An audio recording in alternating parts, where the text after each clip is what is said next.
Hello students, क्या हाल आपका। आशा करता हूँ अच्छे होंगे, स्वस्थ होंगे। मैं पंकज कुमार आपका स्वागत करता हूँ। और इम्पोर्टेंट अपडेट इसलिए भी है कि कैंडिडेट जो एसएससी सीजीएल के हैं एग्जाम देनेंगे, अब जो कहीं ना कहीं एग्जाम है अब आगामी टियर 1 एग्जाम, उसमें रिजर्वेशन की बात चल रही है। और रिजर्वेशन की बात जैसे आई तो बहुत से बच्चों के माइंड में कहीं ना कहीं थोड़ा सा क्या हुआ कि कहीं वैकेंसी वास्तव में कितना परसेंटेज रिजर्वेशन दिया गया है, कितना दिया जाना चाहिए, क्या वैकेंसी हमारे लिए बचेंगी या नहीं बचेंगी, उस पॉइंटों पर, और किस एग्जाम में रिजर्वेशन है और क्या कौन सा एग्जाम में रिजर्वेशन देने की आगे कवायद चल रही है, तो इन सभी पॉइंटों पर डिस्कस करेंगे। अगर चैनल पर पहली बार है तो चैनल को सब्सक्राइब करें, वीडियो को लाइक करें और शेयर करें। कहीं ना कहीं पार्लियामेंट में बिल पास हुआ, बिल तो नहीं कहूंगा मैं, जो रिजर्वेशन दिया गया एसएससी जीडी में 50% रिजर्वेशन दिया गया। मतलब अब जितनी भी पोस्ट होंगी उसमें 50% रिजर्वेशन एसएससी जीडी में वैकेंसियों में अग्निवीरों को मिलेगा। और क्योंकि फर्स्ट बैच जो था वो अब 2021 का, क्योंकि अब कहीं ना कहीं जो रिक्रूटमेंट हुआ था पहला अग्निवीर का, अब वो अक्टूबर नवंबर के आसपास कहीं ना कहीं पास आउट होगा, क्योंकि 75% रिजर्वेशन 75% कैंडिडेट को बाहर किया जाएगा और 25% को स्टे किया जाएगा, वहीं पर रखा जाएगा। अब जो 75% है उनको रिजर्वेशन दिया गया है एसएससी जीडी में, क्योंकि एसएससी जीडी 10th लेवल की पोस्ट है और बच्चे मेन टारगेट कर रहे हैं एसएससी सीजीएल, और ये ग्रेजुएट लेवल की पोस्ट है। अब अग्निवीर जो कैंडिडेट है वो एंट्री 10th और 12th लेवल से है, तो जो कैंडिडेट 10th और 12th लेवल के, क्योंकि कहीं ना कहीं 4 या इतने साल बाद वो कोरस्पोंडेंट से क्या कर सकते हैं, ग्रेजुएशन कंप्लीट कर सकते हैं, और इसी वजह से जो रिजर्वेशन मिला है वो इम्पैक्ट करेगा। तो सबसे पहले सीजीएल की बात करूं तो सीजीएल में जो एएफएचक्यू है, एयरफोर्स हेडक्वार्टर, उसमें एएसओ पोस्ट के लिए रिजर्वेशन दिया गया है और उसकी 5 पोस्ट दी गई। ये बच्चों ने देख लिया है, लेकिन क्या और सिविल पोस्ट के लिए भी क्या रिजर्वेशन दिया जाएगा, ये एक इंपॉर्टेंट अपडेट है। क्योंकि कुछ राज्यों ने, कुछ स्टेट्स ने ग्रुप सी लेवल और ग्रुप डी लेवल में सिविल पोस्ट के लिए रिजर्वेशन दिया है। जैसे हरियाणा की बात करें तो ग्रुप सी लेवल की और ग्रुप डी लेवल की 10% रिजर्वेशन दिया गया है। जैसे 10% कहीं अलग अलग राज्यों में अलग अलग है, कहीं 20% है, कहीं 10% है, कहीं ग्रुप बी लेवल में 1% है, ग्रुप ए लेवल में नहीं है, ग्रुप बी लेवल और ग्रुप सी लेवल में अलग अलग रिजर्वेशन दिया गया। लेकिन मेन पॉइंट अब आता है कि सीपीओ जो कहीं ना कहीं क्या है, एक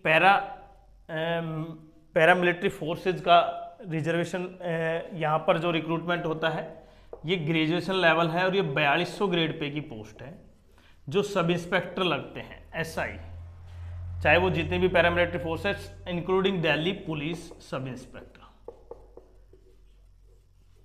अब इनमें कहीं ना कहीं रिजर्वेशन अगर वो 20%, 30%, 50% होगा, क्योंकि अब आगामी रिजर्वेशन की सबसे बड़ा जो एग्जाम है वो क्या है, सीपीओ है।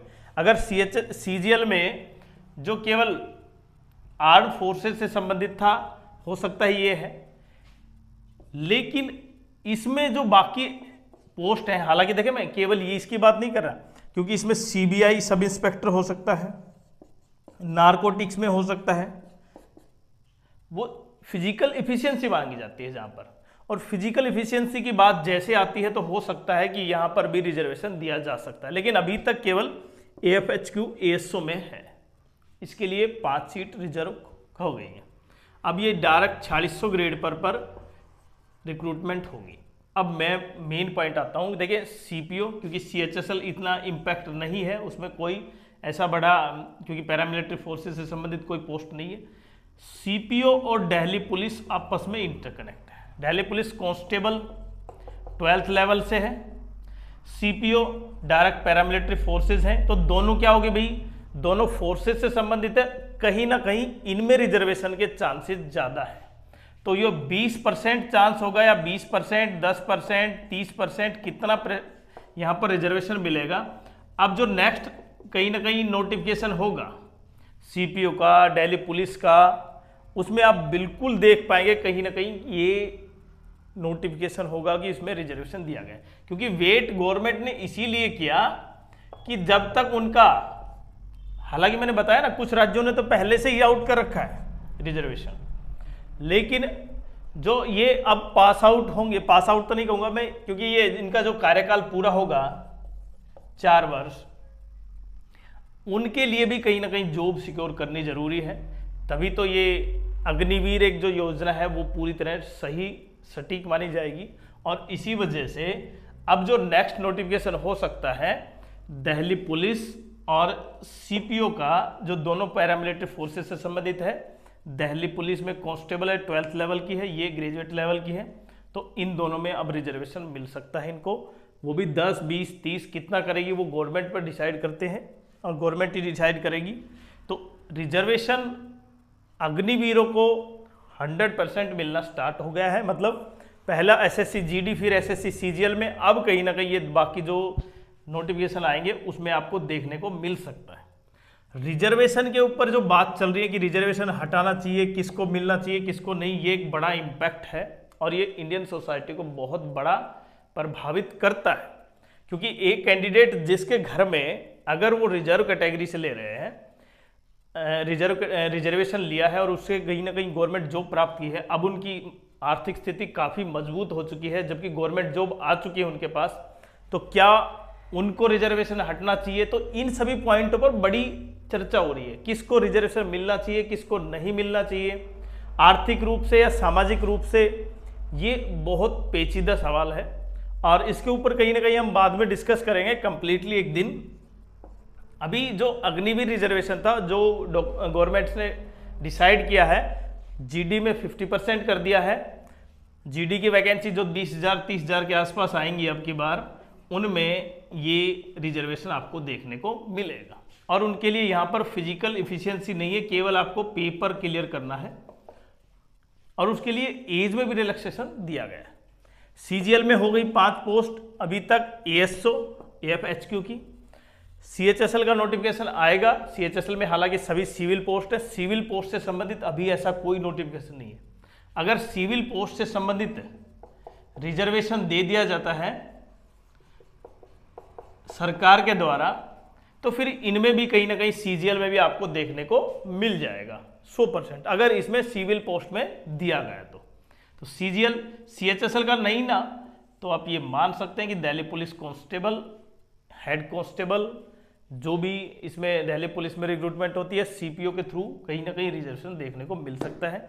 सीएचएसएल 2025 का रिजल्ट के लिए जो बच्चे वेट कर रहे थे, मैंने बताया था लगभग 8 से 10 अगस्त के आसपास आपका रिजल्ट आएगा। क्योंकि एसएससी अभी जिस मोड में है उस मोड में अभी कोई नोटिफिकेशन, कोई रिजल्ट आउट नहीं हो रहा है, ना ही वो प्रोसेस हुआ है। सीजीएल 2026 का जो एग्जाम है वो जो अगस्त सितंबर में दिया था, उसका टाइमलाइन अभी आई नहीं है। हालांकि हमने बता दिया लगभग सितंबर एंड के आसपास स्टार्ट हो सकता है, अगर सभी कुछ प्रोसेस ठीक चला अब से। तब सिलेक्शन फेज का एग्जाम आपका अगस्त में हो सकता है, अगस्त एंड में, वो भी तब जब आप यहाँ से जो प्रोसेस, अगर एंड की बजाय में स्टार्टिंग अगस्त से अगर प्रोसेस स्टार्ट करें तब।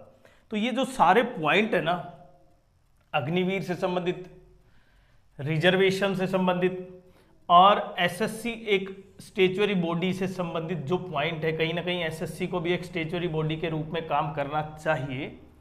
और सबसे बड़ा इम्पैक्ट ये होगा जिससे कि जो पेपर लीक है, पेपर में गड़बड़ी है, उसकी एक अकाउंटेबिलिटी तय हो। क्योंकि यहाँ पर एग्जाम केवल वो बच्चे नहीं दे रहे केवल सीजीएल से। अगर आप ये ध्यान से समझें, अगर सीजीएल में लगभग 31 लाख फॉर्म भरे गए हैं, ये लगभग 30 लाख के आसपास फॉर्म है, तो अगर टोटल काउंट करें सीजीएल, सीएचएसएल, सीपीओ, हालांकि कुछ कैंडिडेट कॉमन होंगे, दिल्ली पुलिस, एसएससी जीडी, तो अगर आप कॉमन कैंडिडेट के अलावा भी कैंडिडेट को टोटल काउंट करेंगे तो लगभग आप ये मान सकते हैं कि 50 लाख के आसपास कैंडिडेट होंगे जो एसएससी एग्जाम्स के कहीं ना कहीं प्रभावित होते हैं। और अगर एग्जाम लीक हो जाता है या कुछ और कहीं ना कहीं कंप्रोमाइज हो जाता है, मार्क्स सही ढंग से नहीं आ पाते, तो उसका कहीं ना कहीं केवल एसएससी संस्था से नहीं, कई इंस्टीट्यूशन से उसका जो विश्वास था वो उठ जाता है, और खासकर अपने आप से भी, क्योंकि वो पढ़ने के बावजूद भी नंबर नहीं लेके आता या सिलेक्शन नहीं पाता है तो बहुत ज़्यादा क्या हो जाता है, डिमोरलाइज हो जाता है, उसका सेल्फ कॉन्फिडेंस डाउन हो जाता है। और इसी वजह से एसएससी को एक स्टेचुरी बॉडी बनाना बहुत ज़रूरी है, जिससे कि कहीं ना कहीं अकाउंटेबिलिटी सेट हो, एक स्टेबिलिटी आए, और कैंडिडेट हर साल उसे ये लगे कि अब की बार इस कारण से नहीं हुआ तो कहीं ना कहीं अगली साल मैं ये चीज़ क्लियर कर पाऊँ।